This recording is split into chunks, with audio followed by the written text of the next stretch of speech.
আমি এখন যেই কেন্দ্রটিতে আছি এটি 148 ময়মনসিংহ 3 গৌরীপুর নির্বাচনী এলাকা। আমরা ইতিমধ্যে যে তথ্য পেয়েছি, সরকারি তথ্য, সেই অনুযায়ী এই নির্বাচিত সংসদ আসনে 92টি কেন্দ্র রয়েছে।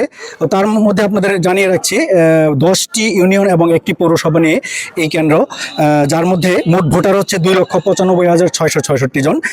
পুরুষ ভোটার হচ্ছে 1,48,949 এবং মহিলা ভোটার হচ্ছে 1,46,716 জন। তার মধ্যে সবচেয়ে উল্লেখযোগ্য যে ব্যাপারটা, এখানে একমাত্র তৃতীয় লিঙ্গের ভোটার হচ্ছেন একজন। প্রায় 3 লক্ষ ভোটারের মধ্যে একজন তৃতীয় লিঙ্গের ভোটার। তো আমরা সেই তৃতীয় লিঙ্গের যে ভোটার যিনি ভোট প্রদান করেছেন তার সাথে কথা বলার চেষ্টা করছি।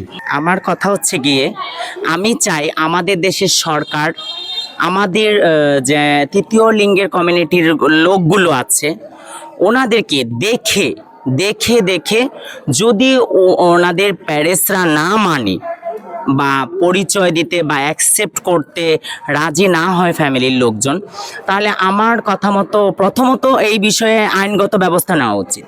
আর দ্বিতীয় কথা হচ্ছে, যাদের নিচ্ছে না বা যাদের নেয়নি শুরু থেকে মেনে, এবার ওদের যেন আমরা যারা তৃতীয় লিঙ্গের কমিউনিটির লোক আছি, ওনারা যারা যেমন এক একটা থানায় এক একজন সভাপতি থাকে বা এক একজন দায়িত্বে থাকে, তাই না? তো আমি চাই যে আমার যারা গৌরীপুরে মেয়েরা আছে ওনাদেরকে যেন আমার নামে মানে আমি ওদের গার্জিয়ান হয়ে যেন আমার নামের উপর ওদের যেন ডকুমেন্টস হয়।